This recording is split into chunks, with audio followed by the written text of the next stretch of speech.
complejos. La Corte Suprema de Justicia de la Nación, como ya saben, ayer mantuvo en firme la condena a 6 años de prisión de Cristina Fernández de Kirchner, con lo cual la expresidenta va a tener que cumplir 6 años de prisión, probablemente domiciliaria. En las próximas horas se tiene que presentar ante el tribunal oral que la condenó por administración fraudulenta para, coordinar cómo van a ser, para que disponga el tribunal, cómo van a ser las condiciones de su detención, muy probablemente en el Departamento de Constitución, donde se encuentra desde anoche y donde hubo una manifestación de, que personas que primero se movilizaron al PJ, donde ella estaba cuando se conoció esta decisión, y después allí al Departamento de Constitución. Esta mañana hay algunas universidades que amanecieron tomadas, cuyos centros de estudiantes son de la CAM, por el caso de Sociales, Filosofía y Letras en la Universidad de Buenos Aires, y había alguna movilización también en FADU, en la Facultad en Ciudad Universitaria. En el medio de un peronismo que está bastante aturdido, razonablemente, porque, pensando las consecuencias a futuro de esta decisión. Primero vamos al fondo, a las consecuencias prácticas, ¿no? Cristina Fernández de Kirchner tiene esta condena por cumplir, le quedan instancias internacionales para apelar, porque esto es una decisión de la Corte Suprema de Justicia de la Nación, a diferencia de lo que pasó con Lula, por ejemplo, en Brasil, condenado por los tribunales, después revirtió la Corte Suprema de Justicia esa decisión. No es el escenario que tiene por delante Cristina Fernández de Kirchner. Le quedan solamente la Corte Interamericana de Derechos Humanos, pero son procesos largos, y si bien la Argentina reconoce el rango constitucional de los tratados internacionales, también sería materia de discusión si tiene que cumplir o no con una decisión de la Corte Interamericana de Derechos Humanos. Pero se abre ese ámbito, el internacional, en un contexto donde también muchos de los aliados de Cristina Fernández de Kirchner a nivel regional están hoy con problemas judiciales y fuera de sus países. O sea, es el caso de Correa en Ecuador, el caso de Evo Morales en Bolivia, salvo Lula, que hasta ahora se manifestó a través de el centro Lula, pero todavía no habló el presidente de Brasil. Entonces está la cuestión internacional por un lado, después está la cuestión de la proscripción a perpetuidad para ejercer cargos públicos. O sea que, aún suponiendo que Cristina Fernández de Kirchner completara la condena, a menos que hubiera un indulto o una amnistía dentro de la Argentina, quedaría impedida a perpetuidad de ejercer cargos públicos. Eso por un lado. Después está lo que dijo Cristina Fernández de Kirchner respecto de esta decisión. A ver, tenemos lo que decía Cristina Fernández de Kirchner minutos después de que se conociera la decisión de los 3 integrantes de la Corte. Al cepo del salario que le ha puesto el desgobierno de Javier Milei, ahora el Partido Judicial le agrega el cepo al voto popular. Una novedad realmente. Este cepo al voto popular no lo pone este triunvirato de impresentables que funge como una ficción de la Corte Suprema. No se confundan, son 3 monigotes que responden a mandos naturales muy por arriba de ellos.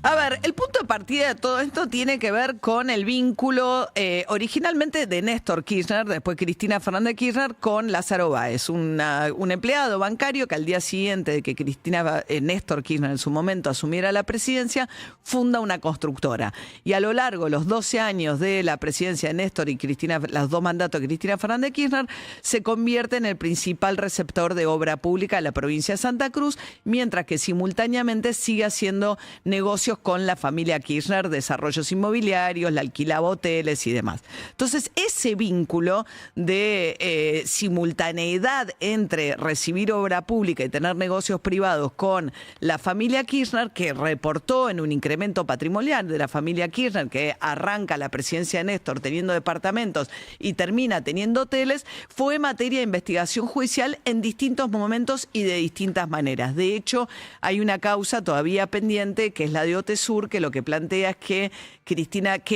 a cambio de recibir obra pública, le pagaba por el alquiler de hoteles que no utilizaba Lázaro Báez a la familia de Néstor Kirchner. Hubo una causa también que comprobó que fugó dinero a Suiza Lázaro Báez, que es la razón por la cual está presa. Hubo otro tipo de discusiones, si eso era una asociación ilícita, que, bueno, al final lo que terminaron es llevando a Cristina Fernández de Kirchner a juicio diciendo que ella había direccionado la obra pública para que fuese a parar a mano de Lázaro Báez, porque tenía un interés en que fuese a parar a mano de Lázaro Báez.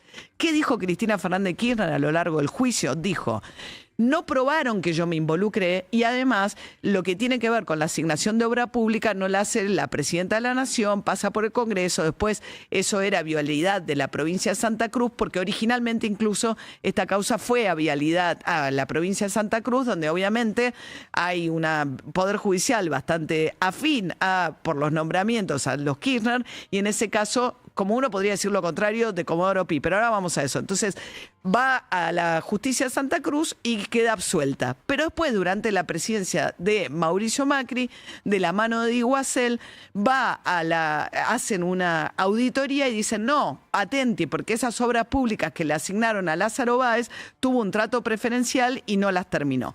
Hacen una auditoría y de 51 obras públicas, según lo que siguieron el juicio, se probó que había 2 de esas obras públicas que no se terminaron y que había habido un trato preferencial a Lázaro Báez respecto de otros constructores de obra pública, dado este vínculo con Cristina Kirchner.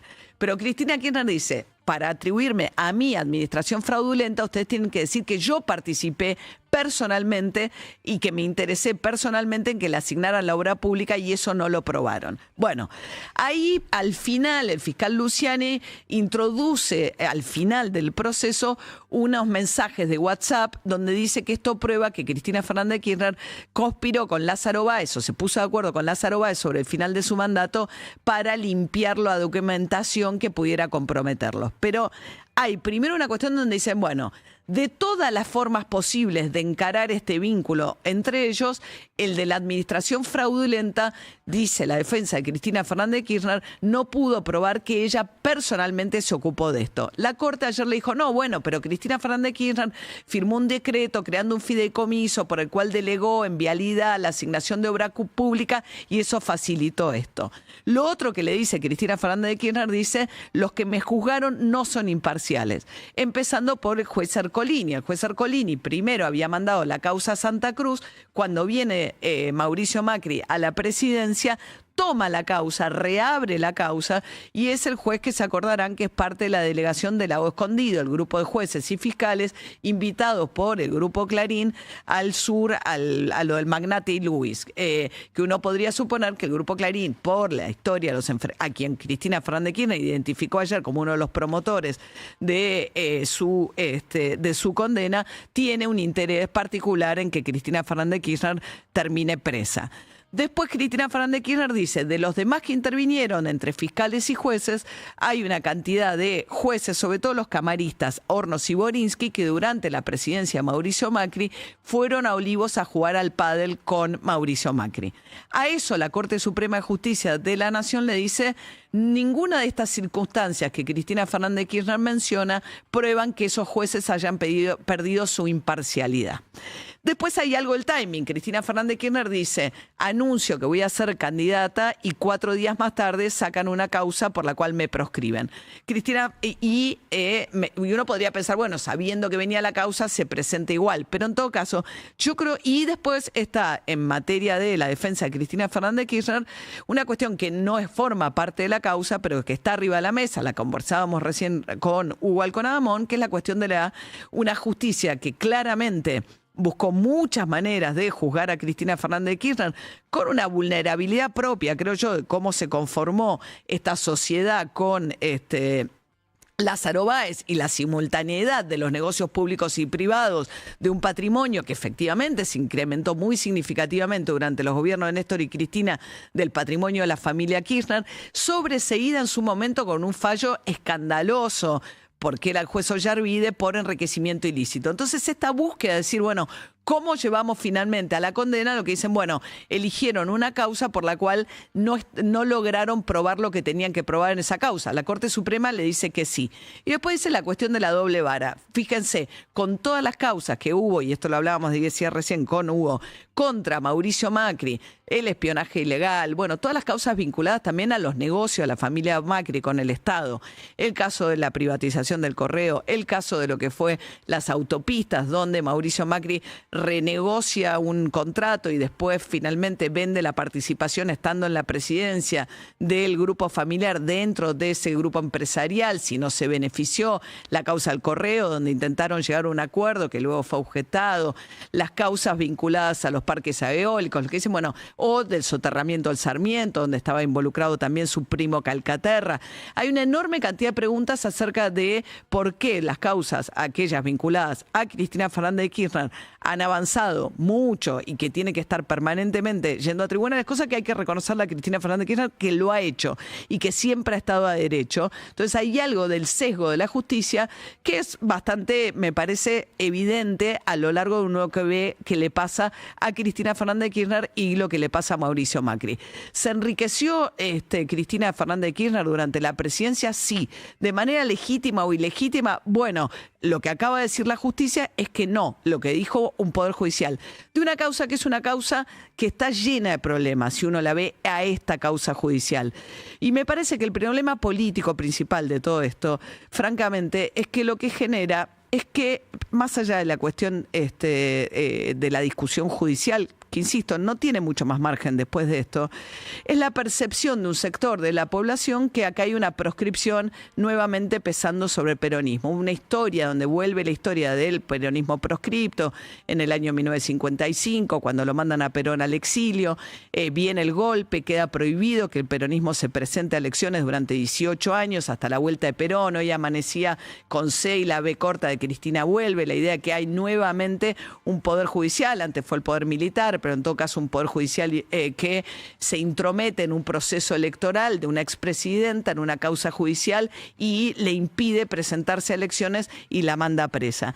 En términos del impacto político, yo creo que es más división, que es una percepción de un sector de la población, que yo puedo empatizar con aquellos que creen genuinamente que Cristina Fernández de Kirchner ha sido injustamente proscripta, perseguida y que ahora no van a tener una representación en esta elección. A la vez uno se pregunta, bueno, hay un principio de igualdad ante la ley, si cometiste un delito tenés que ir preso, correcto. Entiendo también la frustración de decir a aquellos, de decir, bueno, pero ¿por qué unos sí y otros no? ¿No? Y eso es un cuestionamiento muy relevante dentro además de estos lazos y la doble vara de muchos, porque ¿se acuerdan el juez Casanelo cuando habían dicho que había estado en Olivos, cosa que al final se probó falsa y era que lo habían denunciado unos servicios de inteligencia generando una causa falsa para desacreditarlo, para presionarlo, para que avanzara con unas causas contra Cristina Fernández de Kirchner? Y vos decís, bueno, jugar al pádel con Mauricio Macri y después intervenir en esta causa. El Poder Judicial, para tener un fallo que hubiese sido creíble para todos, tendría que haber hecho un montón de cosas a las cuales la Corte Suprema de Justicia en este caso no le dio lugar. Y políticamente la pregunta es ¿qué va a pasar ahora? Yo creo que hay algo para valorar en esto de Cristina Fernández de Kirchner, que es que siempre ha estado a derecho, que no hizo un discurso incendiario ayer, más bien todo lo contrario, llamó a organizarse, a juntarse, a la unidad, actuó de una manera mucho más contenedora. Hubo un episodio de violencia muy repudiable cuando entró un grupo de violentos a romper cosas y autos en el estacionamiento de Artear, de Canal 3 y TN, que justamente está a pocas cuadras de la casa de Cristina Fernández de Kirchner. Pero la respuesta de Cristina Fernández de Kirchner fue: me voy a presentar a justicia, no me voy a ir a ningún lado, no me voy a ir del país, voy a aceptar esto. Y ayer dijo, lo acepto además como una cucarda mientras los demás están libres. Y lo que ella plantea es una respuesta política diciendo juntémonos todos. Si eso va a pasar o no va a pasar, ayer hubo un primer indicio con Axel Kicillof y Sergio Massa yendo a la sede del PJ, también Miriam Bregman. Después, bueno, sectores del radicalismo ahí ¿qué dijo Lustó? Lustó dijo, bueno, no hay impunidad y que ojalá haya más condenas por corrupción.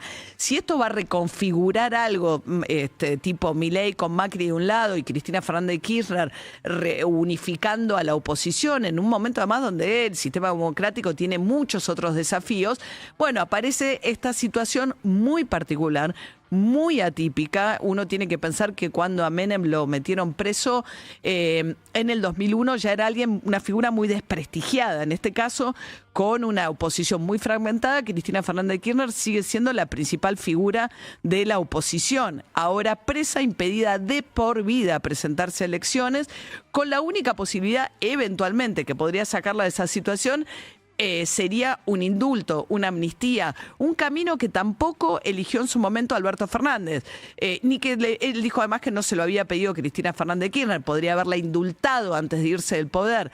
Y acá hay algo medio también, como si se quiere, de una decisión de Cristina Fernández de Kirchner de encaminarse hacia, obvio que no es una decisión de ella que la condenen, pero quiero decir, no tomó ninguna decisión preventiva para evitar que esto ocurriera. De hecho, ya dijo, yo ya sabía, o no dijo ya sabía, dijo, para mí es, si los demás caminan libres y nadie da explicaciones, para mí es casi una cucarda que hoy estoy condenada mientras los demás caminan libres por la calle. Eso fue la decisión de Cristina Fernández de Kirchner de hasta ahora de presentarse toda vez que la justicia la requirió. Dice que no la escuchó, que fue injusta y que en realidad lo que está pasando es que la proscribieron. ¿Qué impacto va a tener esto sobre la política? Es difícil de medir. Hay, por supuesto, toda una cantidad de gente que está contenta, que cree que por fin se generó justicia, que se terminó con la impunidad en la Argentina, gente que sacó botella de champagne y gente que cree que este país es un país menos democrático ahora que la principal líder de la oposición no se va a poder presentar a elecciones. Una historia que la Argentina ya tiene y que de alguna manera creo que este fallo vuelve a poner en escena.